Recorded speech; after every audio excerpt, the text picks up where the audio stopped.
Good morning, church. Sa pong magandang, mapagpalang umaga sa inyong lahat.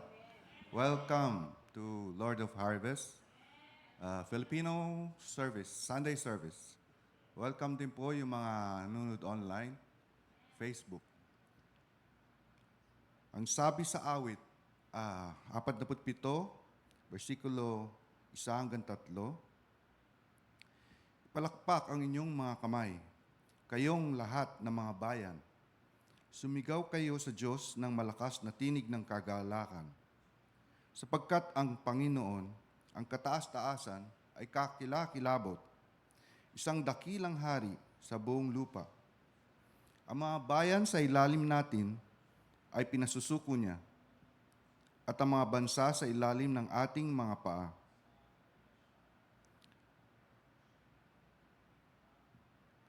Karapat-dapat lang po nating purihin at sambahin ang Diyos, pagkat Siya ay kataas-taasan at nagpapakita ng kaluwalhatian na dapat katakutan at igalang ng lubos. Nararapat lamang na Siya ay ating sambahin at papurihan sa pamamagitan ng malalakas na palakpakan at paghiyaw ng may pisikal na reaksyon ng tagumpay at kagalakan. Ang Diyos ang lumalaban para sa atin at nagbibigay ng tagumpay sa ating mga buhay. Amen. Tayo po'y manalangin. O Diyos amang makapangyarihan, pinupuri, sinasamba ka namin. Ika'y tapat at mabuti. Dakila ka, O Diyos. Sa umagang ito, kami narito sa inyong harapan upang humingi ng tawad sa aming mga sala. Patawarin po ang mga mali naming nagawa sa isip at salita. Kung meron mang dungis sa aming mga puso, pakalinisin mo po kami ng banal na dugo ni Jesucristo. Dinggin niyo po ang hinangin ng bawat isang narito at iparamdam niyo at punan ng inyong pagmamahal. Bigyan niyo po ng kalakasan ang mga pinanghihinaan. Ikaw lamang ang aming pag-asa. Ipinagkakatiwala po namin sa inyo ang aming bukas. Banal na Espiritu, samahan niyo po kami sa aming pag-awit ng papuri at pagsamba.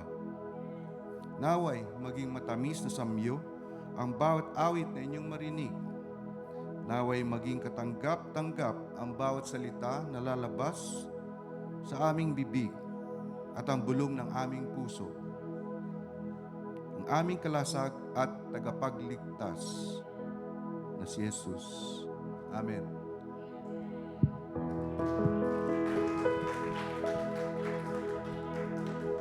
Para po tumayo po tayong lahat at samahan niyo kaming magpuri sa ating Panginoon.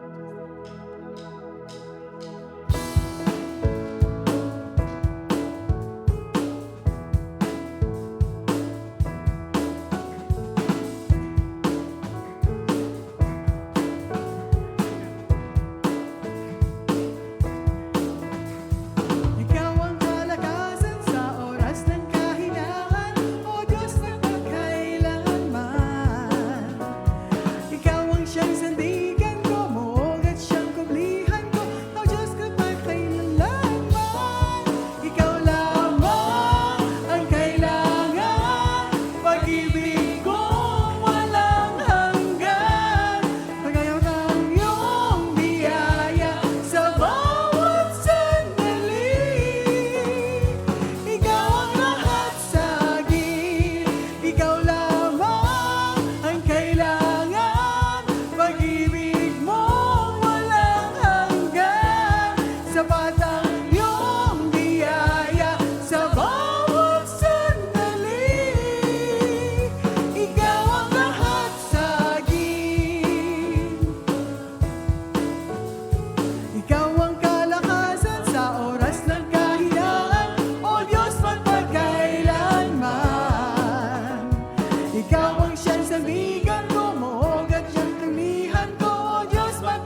Hallelujah, hallelujah. Pwede po bang palakpakan natin muli ang ating Panginoon? Hallelujah. Itaas po natin ang ating mga kamay upang magpuri at sa ating Panginoon. Samahan niyo po kami ngayong umagang ito, Panginoon. Marami pong salamat sa inyong mga pagpapala at pagpapagal sa iyong mga anak. Panginoon, sa oras pong ito, gusto po namin maranasan ang iyong presensya. Makatagpo po kayo namin dito sa lugar na ito sa aming pagsamba sa iyo. Sa araw pong ito, patuloy po nating iparamdam sa Kanya ang ating pagsamba at ang tunay na pag-ibig natin sa Kanya. Minamahal at sinasamba ka po namin, Panginoon. Nais po naming manahan lagi sa piling mo, Amang Diyos. At maranasan po ang buhay na payapa na lagi nang ibinibigay niyo po sa amin. Panginoon, dakila ka po. Purihin po ang iyong pangalan, Panginoon.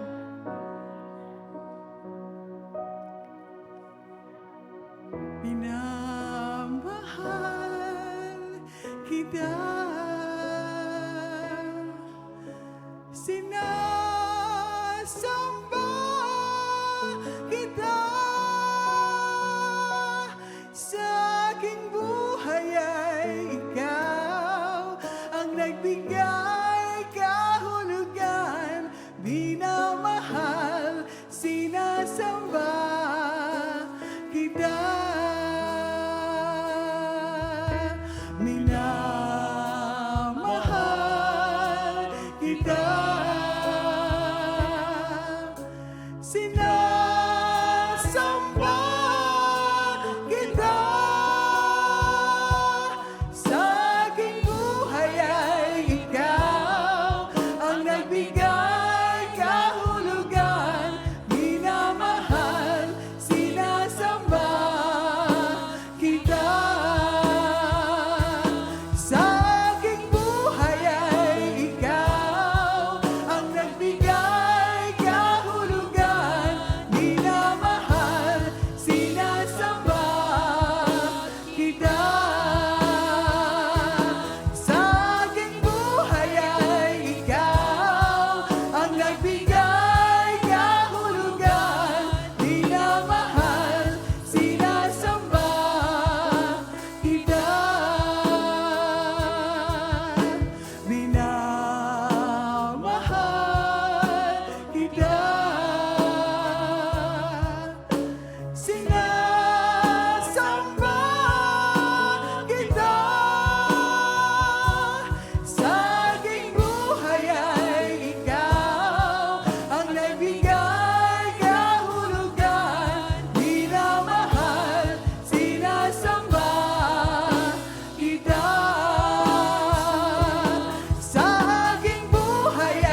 minamahal kita ng buong pagsinta.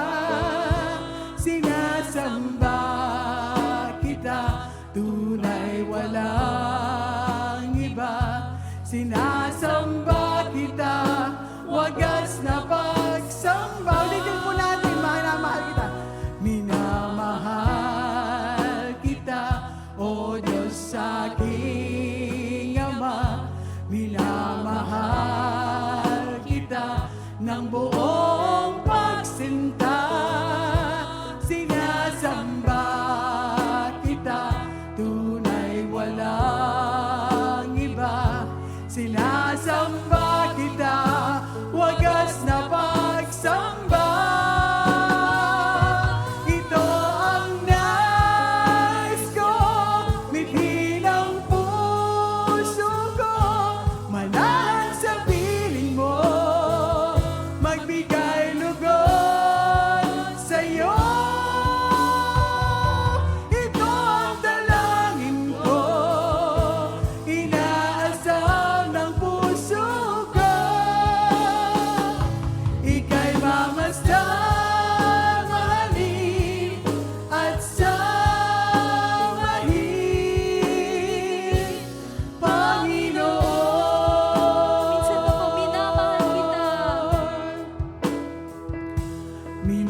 Minamahal kita, O Diyos sa aking Ama. Minamahal kita ng buong pagsinta. Sinasamba kita, tunay walang iba. Sinasamba kita, wagas na pagsamba.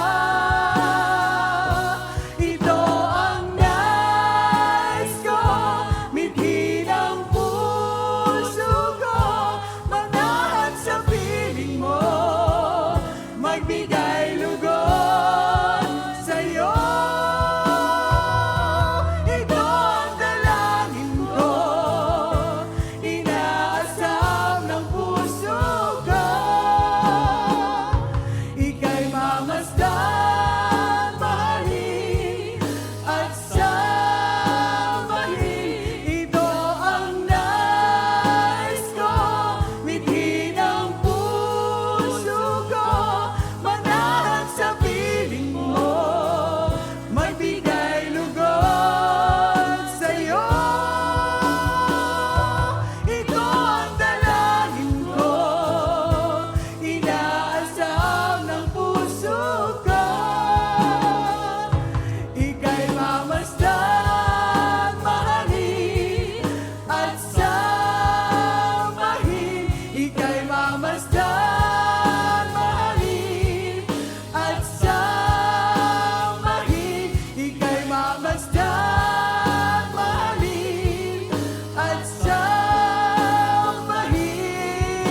aming mga kamag-anak, aming pamilya from the first, second, and third, and fourth generation, Panginoon. Ito ang pangako mo, O Lord. Kaya aming Ama, pinupuri ka po namin, sinasamba ka namin. Ito po aming dalangin, Panginoon. Sa pangalan ng Ama, ng Anak, at ng Espiritu Santo, ang lahat ng anak ang Diyos magsasabi na, Amen, Amen, Amen, Hallelujah!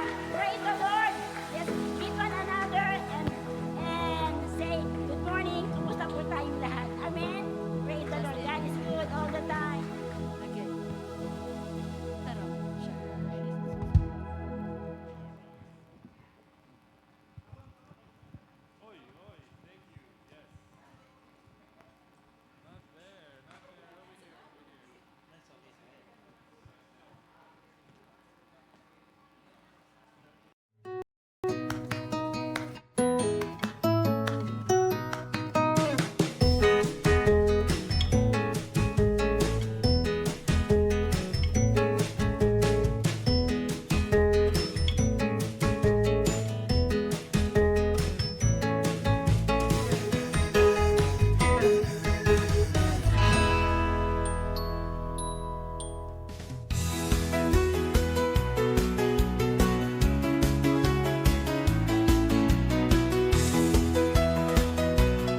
Welcome to the Lord of Harvest family. You are invited to worship with us every Sunday in person here at historic Filipino town in Los Angeles. Taglish service is at 9 a.m., English service is at 10:30 a.m., and LOH Espanol is at 2:30 p.m.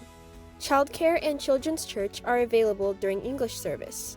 We invite all youth ages 12 to high school senior and college-aged young adults to our youth connection. We have Bible study every first and third Monday via Discord. Every second and fourth weekend, we meet in person for fellowship and fun. Please contact Justin Pascua or Sela Arañas for more details or to join our Discord server. We encourage you to join us as we seek God in prayer every Friday from 8 to 9 p.m. via Zoom. Every first Friday of the month, Friday night live prayer and worship at the LOH Chapel from 8 to 9:30 p.m. We encourage you to come and be equipped and share the gospel of Jesus Christ in our community. We have 2 opportunities per month. Second Saturday Soul Winning is every second Saturday of the month. We meet at 9 a.m. to be equipped and go out in teams to reach our neighbors with the love of Jesus. Another monthly opportunity to share the gospel, pray for our neighbors, and work in the Spirit is Healing on the Streets. This is every 4th Saturday of the month. Meet at 9 a.m., then carpool to a nearby location. Contact Sister Tess Caballo for more details on Healing on the Streets. Our live stream is available via YouTube and Facebook under Lord of Harvest LA. Don't forget to hit like, share, and subscribe. Please visit our website at lordofharvest.org for more information. Amen. Magandang umaga po mga kapatid. Good morning, good morning. Welcome back. Oh, ako welcome back. I was in Lord of Harvest Las Vegas last week. Tremendous work there. If you're ever in Las Vegas, mga kapatid po natin, go visit them. And they're gonna come visit here also. So, more to come. Si Sister Pressy, Brother Matt, welcome from vacation rin. Galing sa Canada and wow. Congratulations po to the Hidalgo family. Merong graduate na? Sino si third? Wow, congratulations. Well done. Tapos na, ha? No more on the payroll? Wala. Congratulations. And sa June 28th po, I just want to recognize yung mga college grads, mga high school grad, na mga anak nyo, na mga kapamilya nyo. Invite them here. We're gonna have a special, kind of like a graduation commissioning service for them, either high school or at college. Amen? Meron pong, I also want to say hello to those joining us online. Si Osorios are joining us online kasi po yung panganay, thank you, panganay ni Pastor Benny na apo got married yesterday. So congratulations to them and to us, to the family. Meron ng mga maybe next year, meron ng great grandkids. Si Pastor Benny? Ano yung sa Tagalog? Apo sa Tuhod. Oh, wow. Apo sa Tuhod. Welcome, Osorios. My mother-in-law, Mama Linda from Las Vegas, joining us today online. Hi, Mama. Good to see you. Yes, last week. White River, Arizona is joining us. Dave Neri, Ethel Neri, and family are joining us. God bless you guys. Good to see you the other week. The Rosario's, De Leon family, Rosario De Leon, and they said good morning, LOH family, Sister Tina Batugo, Sister Jolette, Sister Arlene Santilan. Dami po mga kapatid joining us like online. A few announcements before we move on to our worship and our giving today. July 9, 10, 11, meron po malaking PhilAm National Convention sa Sacramento. We are a big part of that. We're actually leading the Southern California region. We have a handful of young people. They'll be going to Sacramento. We have that slide, or check out online. Save the date. Make it a family vacation and join us in the capital city of California of Sacramento, July 8th, 9, 10, 11. Siyam, sampo, labing isa of Julio. There you go. It's our 50th anniversary. Did you know that our founding pastor here, Pastor Sadora, was one of the founding leadership of PhilAm? Ang puso po niya, nakikita niya, he was the president of the Assemblies of God in the Philippines. When he migrated here, nakikita niya ng mga Filipino pastors na may calling sa Pilipinas, na may calling dito. Pag nag-migrate dito sa US, nakakalimutan na nila yung calling ng Panginoon. At ang chase ay yung American dream. 1 job, 2 job, 3 job. And so we had a heart, the DNA of this church is we have a heart for the Filipino-American community. Amen? To go back to the Lord sa bahay. Amen? So that's happening. Pray for our young people. We're all going to be going. And invite you also to vacation with us and worship the Lord together. Pastora, let's go worship together with our tithe.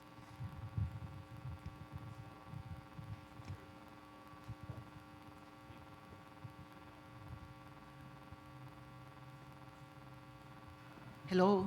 Ayan. Magandang umaga po. Ready na po ba tayong magbigay ng kaloob sa Panginoon? Praise the Lord. Ayan. Ang pamagat po ng aking sasabihin ay makikita po ito sa 2 Corinthians chapter 8 verse 1 to 15. Pero hindi ko po babasahin lahat. Pipiliin ko lang po yung gusto kong sabihin sa inyo. Okay? Ang pamagat po ay paano dapat magbigay ang isang Kristiyano. Paano nga ba? Ayan ang tanong. So, ang tanong ko po sa inyo, kayo po ba ay dumanas na sa matinding kahirapan at ito'y isang mahigpit na pagsubok sa atin? Dumanas na po ba kayo?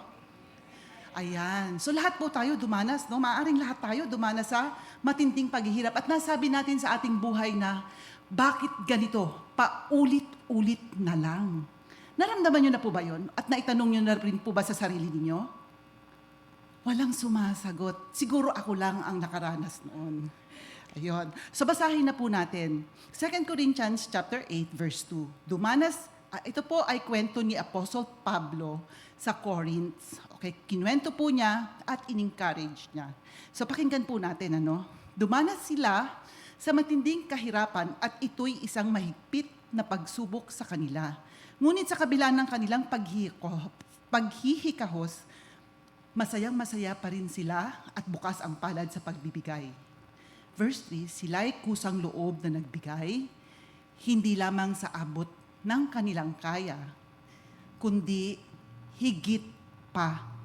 So dumanas na nga sila, tapos magbibigay pa sila ng higit pa. Di ba? Sa verse 5 po sabi, at higit pa sa inaasahan namin, ibinigay nila ang kanilang sarili. Una sa Panginoon at pagkatapos ay sa amin, ayon sa kalooban ng Diyos. Verse 7, masagana kayo sa lahat ng bagay, sa pananampalataya, paghahayag, sa kaalaman, sa kasipagan, at sa inyong pag-ibig sa amin. Sikapin ninyong maging masagana rin sa pagkakawang gawang ito. So, naintindihan po ba natin yung sinabi doon? Sa verse 8 po, basahin ko pa rin po, hindi sa inuutusan ko kayo. Sinasabi ko lamang sa inyo ang pagsisikap ng iba upang masubok ang katapatan ng inyong pag-ibig. Naku po, sabing ganon, subukan daw. Ito po ay sinasabi upang masubok ang katapatan ng ating pag-ibig. So verse 12 po, sabi dito, sapagkat kung may hangaring magbigay, tatanggapin ng Diyos ang inyong kaloob ayon sa inyong makakaya at hindi ayon sa hindi ninyo kaya. Ayun. So ano po ang ating intindihan dito sa verse na ito? Dito po ay ini-encourage ni Paul ang mga believers or mga Kristiyanong mananampalataya to give generously. Kung babasahin muli ang verse 12, dumana sila sa matinding kahirapan. Sabi niya, at ito'y isang mahigpit na pagsubok. Ngunit sa kabila ng kanilang paghihikahos, masayang-masaya pa rin sila at bukas palad na pagbibigay. Ayon. Tapos po, kung paanong sumasagana tayo sa lahat ng biyaya, sa lahat ng bagay, sa pananampalataya, pag-ibig, dapat din po tayong magkaroon ng pag-ibig sa pagtulong sa kapwa. Ayan. Ang tunay na pag-ibig ng Kristiyano ay hindi lamang sa salita, kundi sa gawa. Sabi po, ano bang English niyan? Ano? Action speaks louder, di ba? So, ganun tayo magmahal. Pagka nagmamahal tayo, nakikita, sabi, action speaks louder. Ayan. Dito po masasabi ni Apostle Paul na hindi niya inuutusan ng mga Corinth, kundi tinetes or sinusubukan ang katapatan ng kanyang pag-ibig. Ang pagbibig ay isang pagpapakita ng pagmamahal sa Panginoon at sa kapwa. Ayan. So, ang nagmamahal ay hindi ba nagsusuble? Nagbibigay. Ayan. Ang Diyos ay tumitingin sa kusang loob na puso. Ang bawat handog ay may ibig, ang bawat handog na may pag-ibig ay kalugod-lugod sa Diyos. Ang pagbibigay ay isang samba sa Diyos at pagpapakita ng pag-ibig sa kapwa at tugon sa biyaya ng Panginoon. So, yun lamang po ang aking gustong ikwento sa inyo.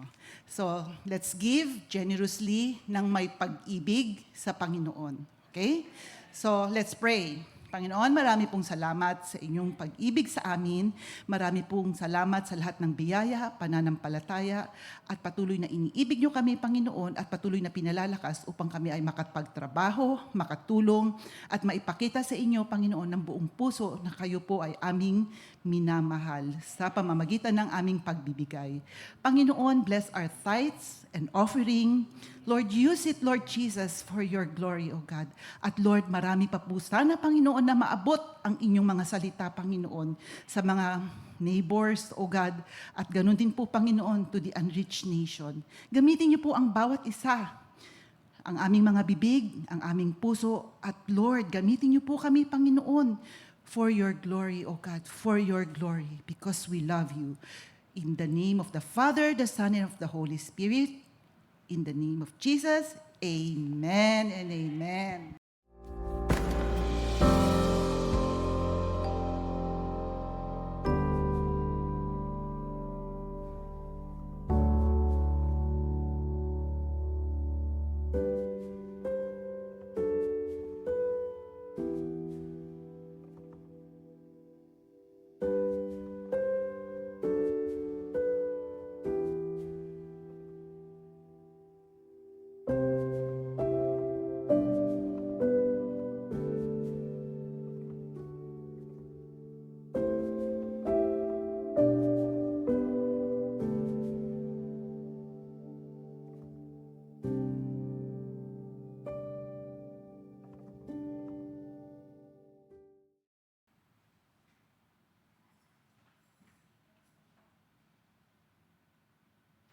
Puri sa Panginoon.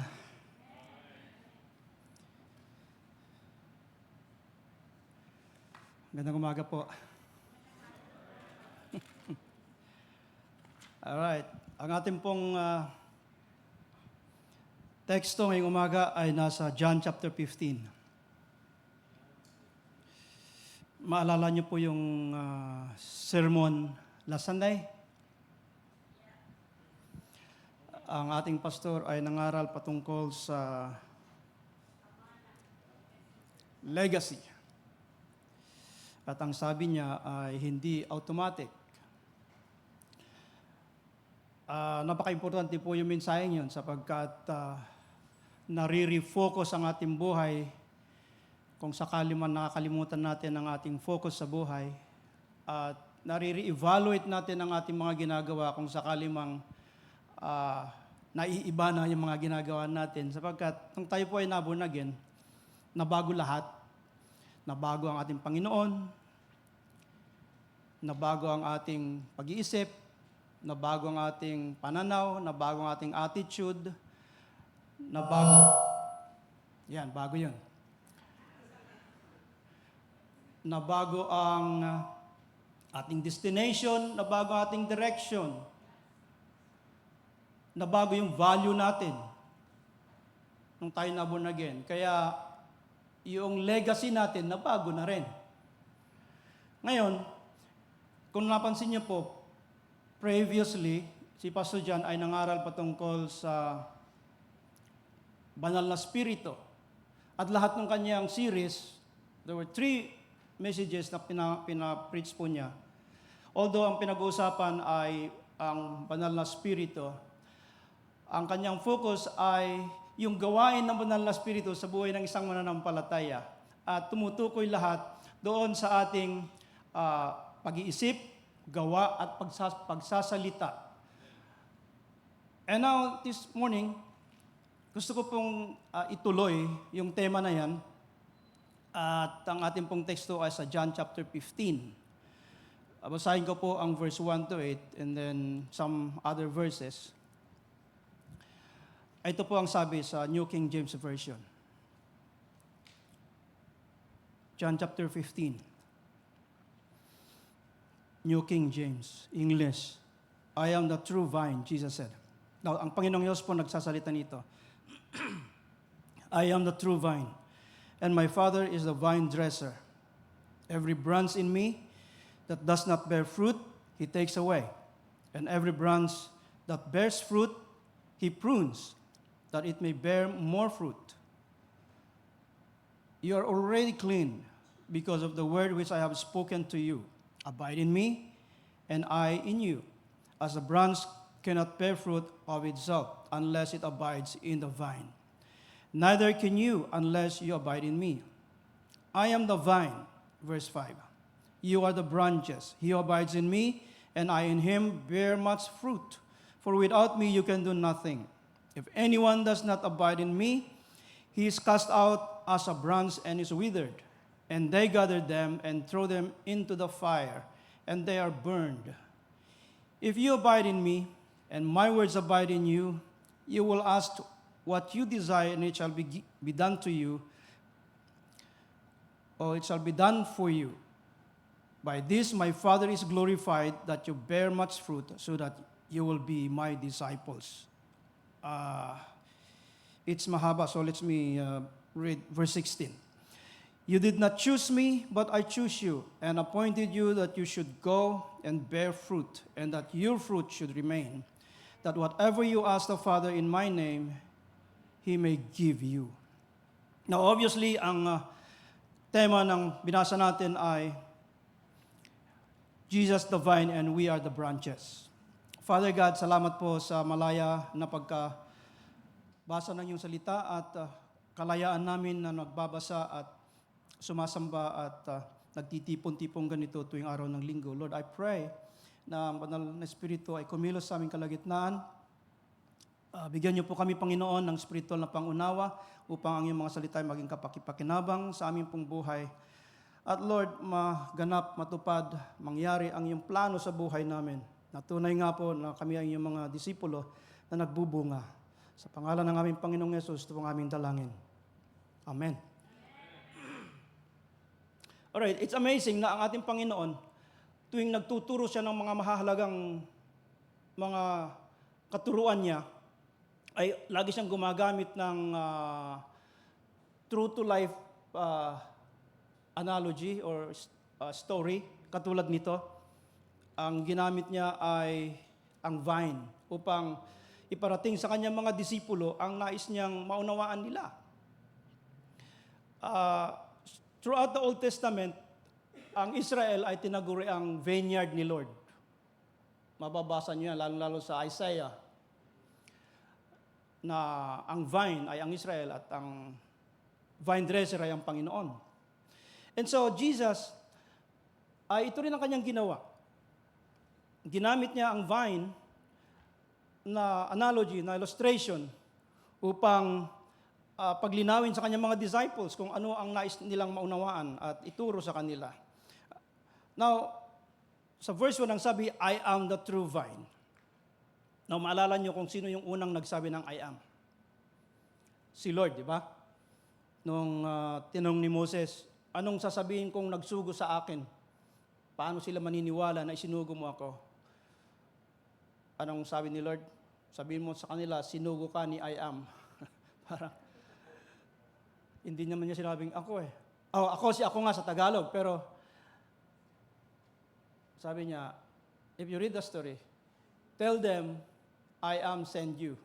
Parang, tama ba yung grammar? Si ako ang nagsugo sa iyo. Parang ganun, sa Tagalog. And in this chapter alone, chapter 15, Jesus used the word, I am again. And in the book of John, sa buong Gospel ni John, 7 beses ginamit ni Lord ang salitang I am. At dito sa chapter 15, 2 beses na sinabing I am. With emphasis, upang patunayan na siya nga talaga yung nagtuturo. Hindi itinuro sa kanya at itinuturo niya sa kanyang mga disciples. Siya yung original. Siya yung origin ng kanyang teaching. Sapagkat siya yung I am. Okay? At ang nais niya sa kanyang mga disciples ay maintindihan nila na kung sila ay connected sa kanya, ay mayroon silang totoong buhay. So, mababasa natin lahat yan. Yung 7 I am sa book of John. Yung I am the bread of life, I am the light of the world, I am the gate, I am the good shepherd, I am the resurrection and the life. Nung tinukoy sa atin ni Pastor John previous Sundays. I am the way, the truth, and the life. And then, dito sa 15, I am the true vine. Now, in this passage that we have read, bearing fruit is not optional. Ang pagkakaroon ng bunga ay hindi optional.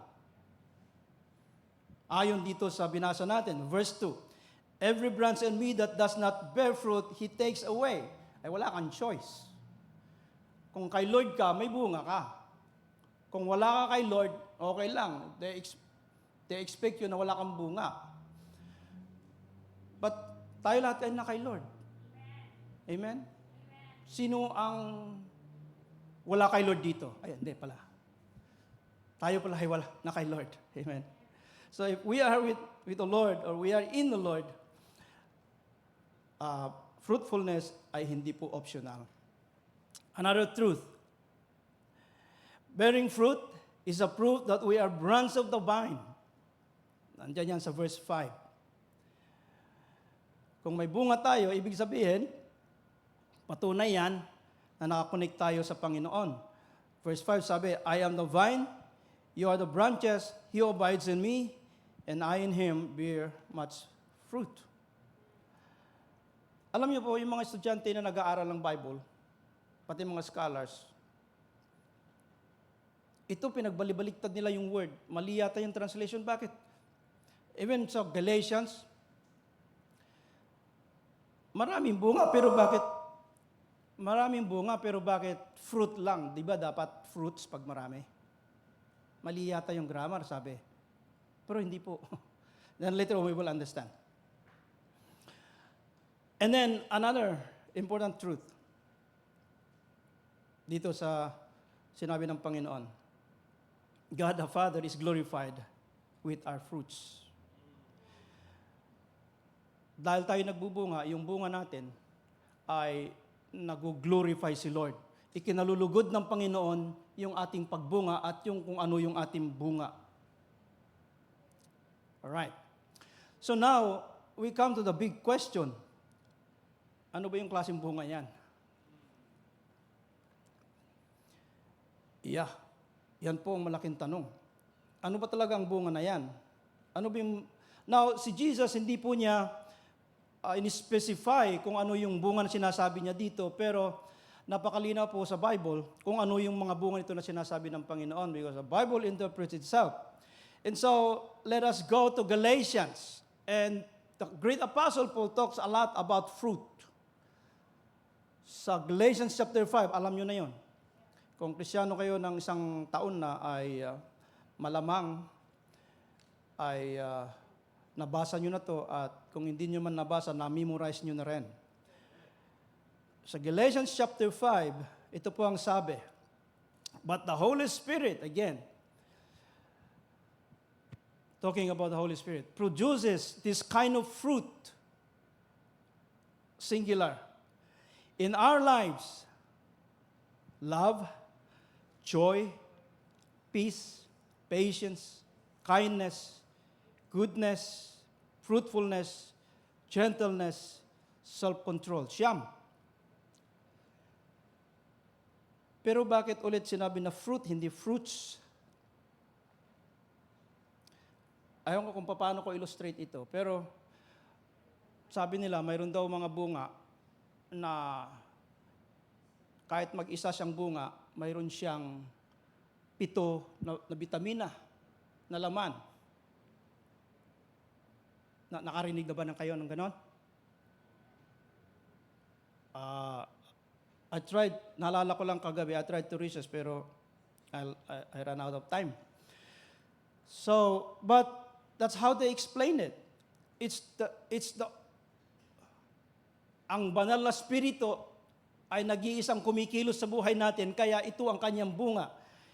Hindi maraming spirito, kundi nag-iisang spirito. Amen? At ito ang resulta ng pananahan ng banal na spirito sa buhay natin. Now, you have to understand, ang sabi ng banal na kasulatan, nung tayo na born again, tayo naging templo ng Diyos. So, dahil hindi natin kayang gampanan yung buhay Kristiyano, hindi natin kayang ipamuhay yung buhay Kristiyano kung wala ang banal na spirito. Ang pamumuhay natin ay katulad lang din ng pamumuhay natin nung bago tayo maborn again at pamumuhay ng ibang tao na hindi nakakakilala sa Panginoon. Mayroon silang moral standard, pero ingrained kasi sa human nature niyan yung alam natin ang tama at mali, kaya yung mga nagsasabi na walang Diyos. Tanungin mo sila, ano ang source ng standard mo na kung ano ang mali at tama? So, ibig sabihin, kung patayin kita, di mo pwedeng sabihin, mali ako kasi walang Diyos eh. Sino ka na magsasabi na mali ang pagpatay kung walang Diyos? Naintindihan niyo yung ibig sabihin? So, ang tao, mayroong common knowledge na kung ano ang masama at mabuti. But when the Holy Spirit comes, ang banal na Espiritu na naan sa atin, ang sabi ng salita ng Diyos, He will guide us into all truth. Kaya kung alam mong mali at gagawin mo pa rin,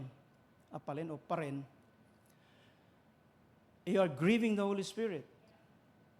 And if you are grieving the Holy Spirit, you are losing your blessings. And that's one of the major works ng Holy Spirit sa buhay natin, to guide us into all truth. And not only that, ito nga yung binasa natin, mayroong bunga, mayroong proof, mayroong pagkakakitaan na nandyan ang banal na spirito dahil may resulta, dahil may bunga. At yun nga, love, joy, peace, patience, kindness, goodness, faithfulness, gentleness, self-control. Kaya kung walang patient yung katabi mo, sikuhin mo. Lakasan mo, sabihin mo, narinig mo ba yun? Sabihin mo. Yan, totoo yan. Dapat nagbubunga. Hindi po, now, another thing about the fruit of the Spirit, hindi po lesser yung isa. Hindi po mas malaki yung isa, hindi po mas mabunga yung isa. In other words, hindi po pwedeng mas evident yung patient sa love. Kung gaano ka-evident yung love, ganun din yung patient mo at saka yung self-control mo at saka yung gentleness mo. Kasi isang espiritu po yan. Amen? So, the fruit that Jesus is talking about is our character. So, yun po yung nire-represent nitong binasa natin sa Galatians chapter 5. Character, who we are. That's the fruit. Kung sino tayo. Remember Jesus said, kung anong laman ng puso,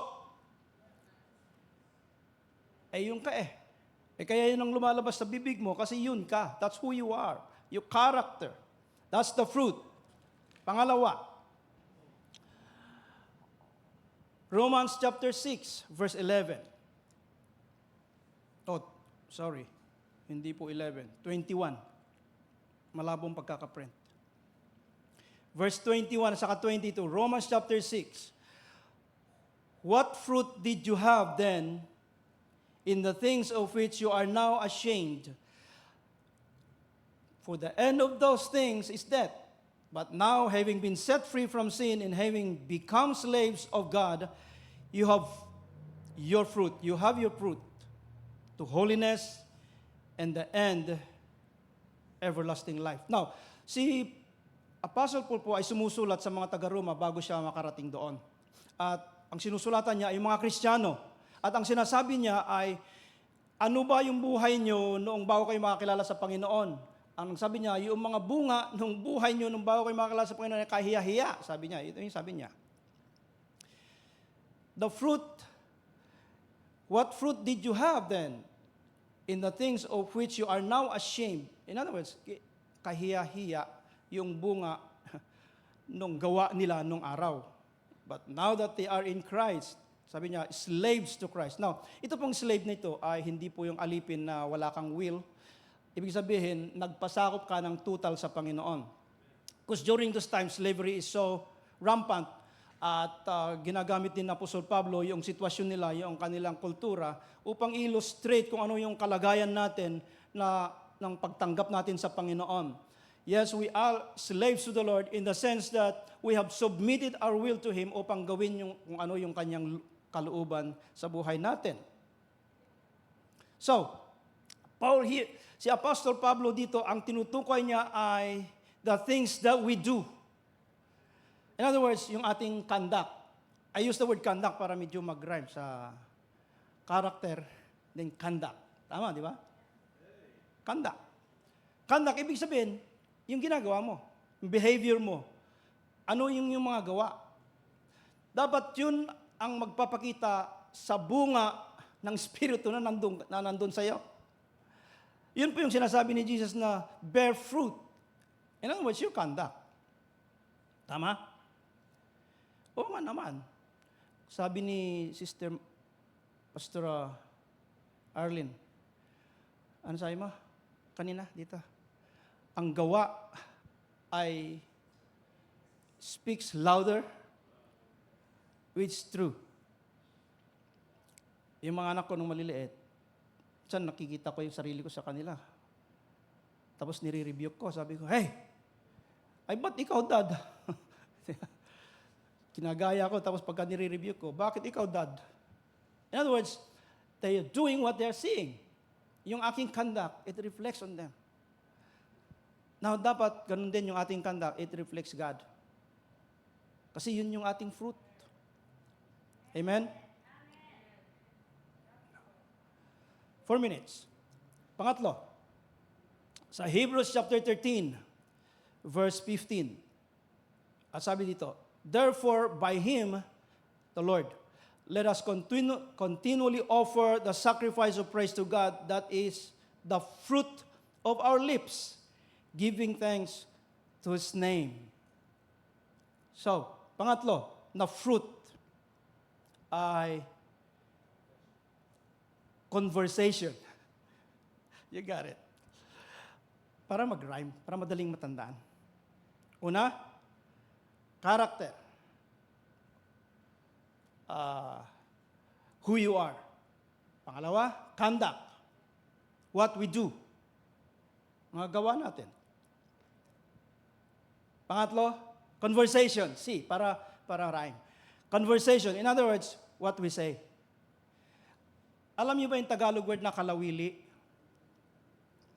Kalawili. Pinangalan sa yearbook ng Bethel Bible College, kalawili. Ay, ibig sabihin ng kalawili, it's a unity of one's mind, soul, and word.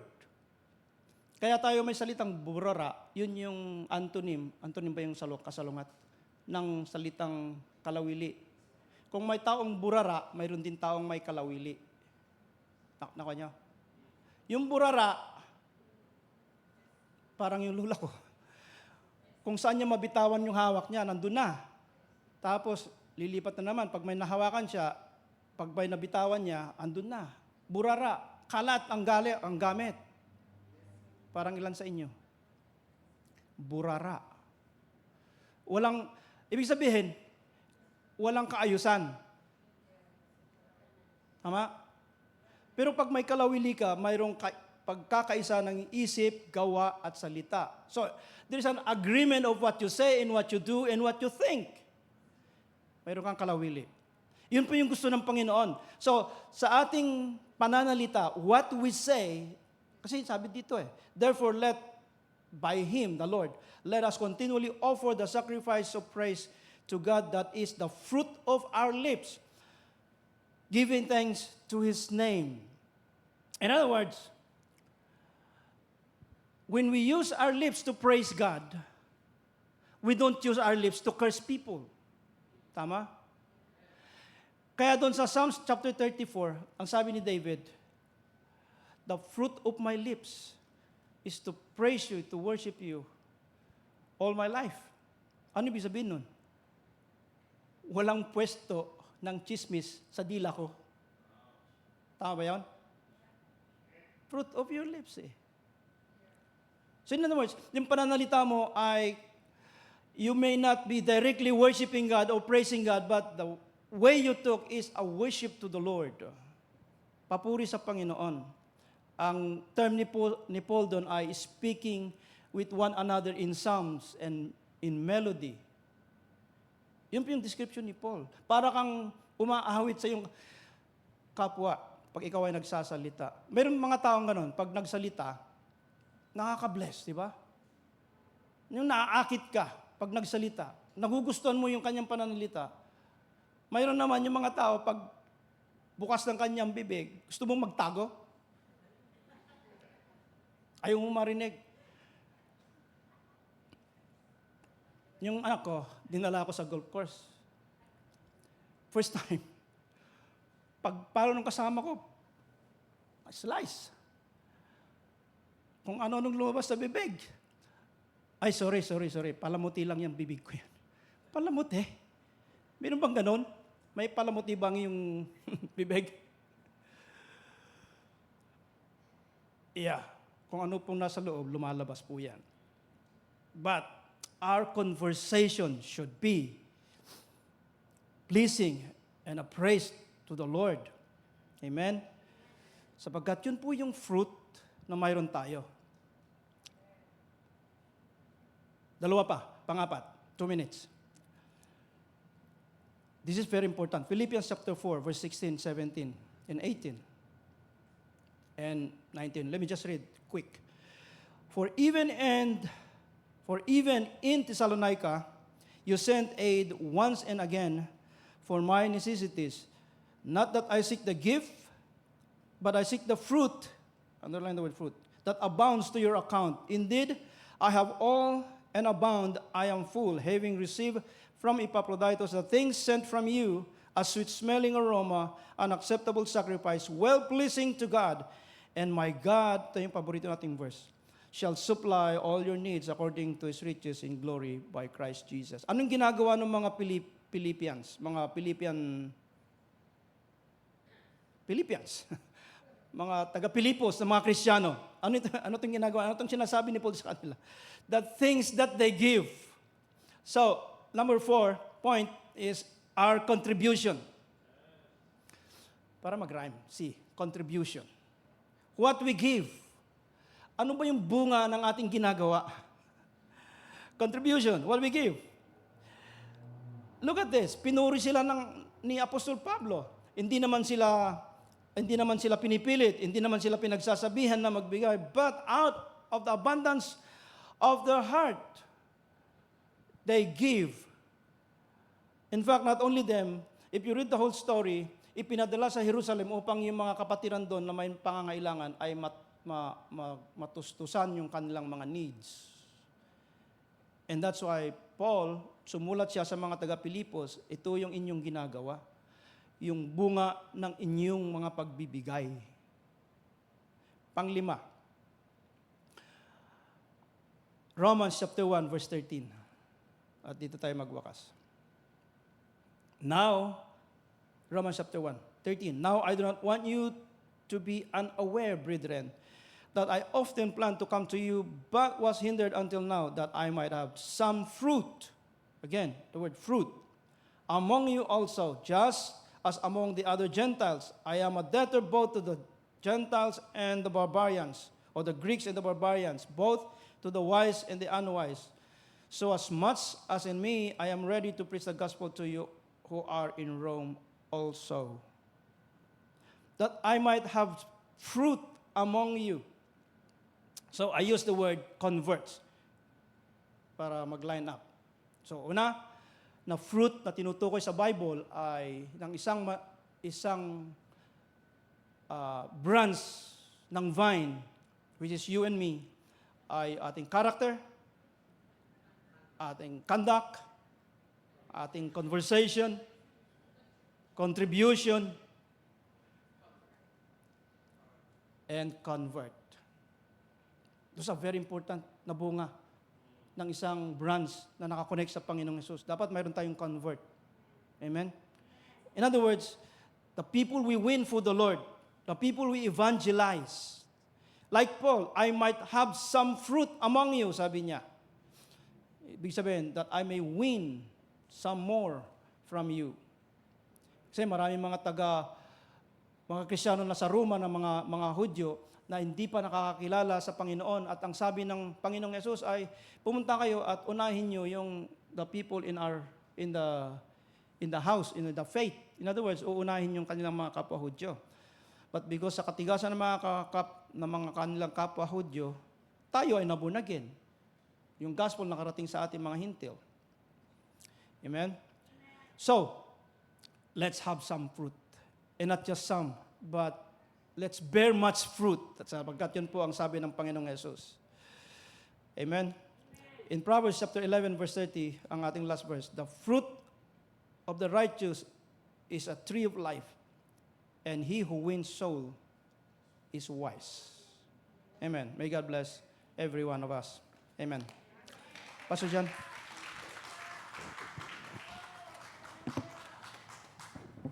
Salamat po, Pastor Abel. You know, I'm challenged this morning. You know, nung nagpunta po kami sa Las Vegas, 10 days. Umalis kami.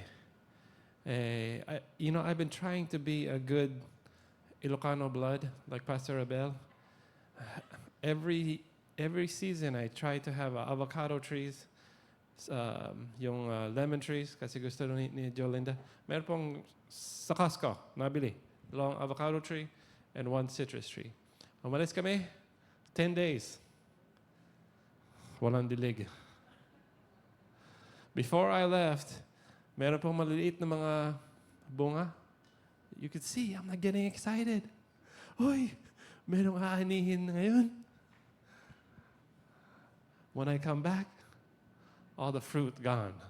The leaves are brown. And the tops of the the branch, sanga. Yung mga sanga, it's turning brown. I was so disappointed. Kasi nakalimutan ko mag-water. And it's too hot. Doon po sa Las Vegas, mainit. Yung anak, yung mother-in-law ko po, merong tatlong calamansi trees. Malalaki, may bunga, and it's turning yellow. Nagtataka ako, Ma'am, paano how? Mas mainit dito. Ano sabi niya? Because I take care of it. Every day, I water it, right? I talk to it. Nice calamansi tree. Right? So, I also work with exporters na grapes. Ng isang fruit, there's many different check levels for the vine. Even if meron ng bunga, chine-check nila yung isang fruit. Kung anong size. That's one way to check the fruit. Merong bunga, number 1, character. And then the size. Meron na bang dumalaki? Okay?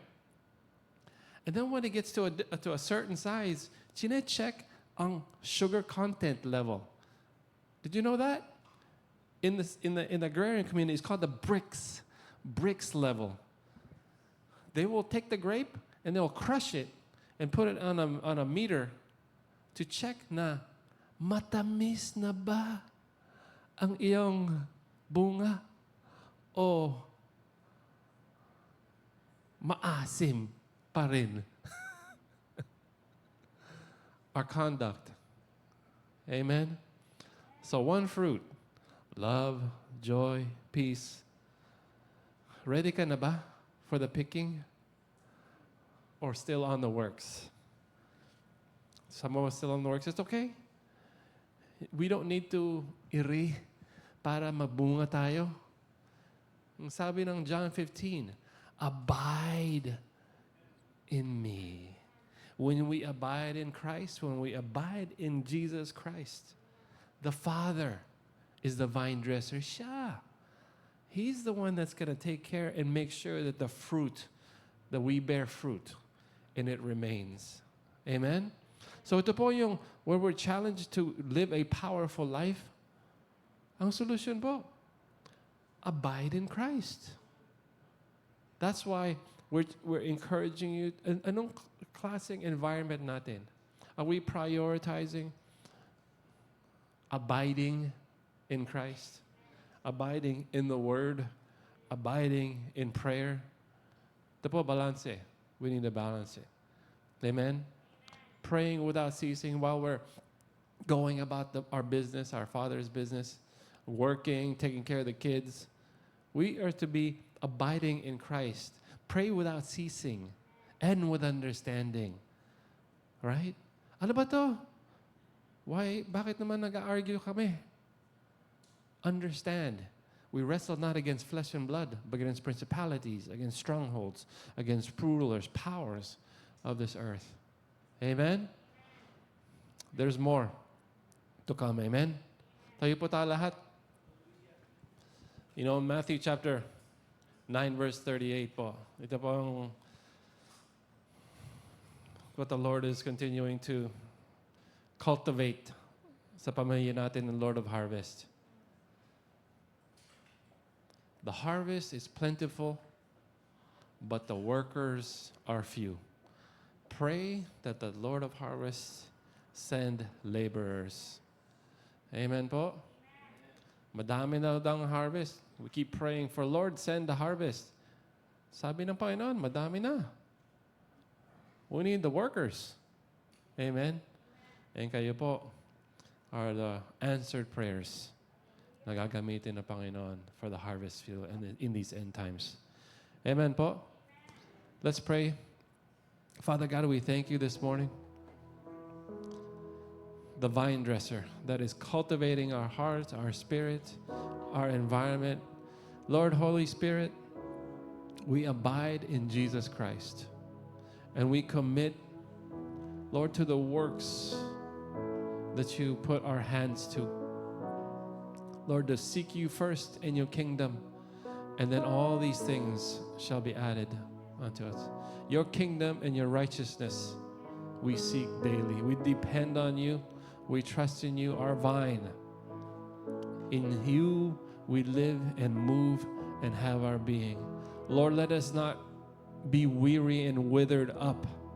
Lord, as you say that you will cast out the withered vines. Lord, I pray for those who are burned out in life. Lord, I pray for those who are tired and are heavily laden. We put our burdens at your feet, Lord, and we trust in you that you would water and sustain us, Lord, and give us this day our daily bread.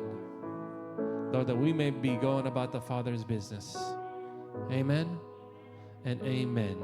Hallelujah. Give God praise tonight or this afternoon. And abide. Amen. God bless you.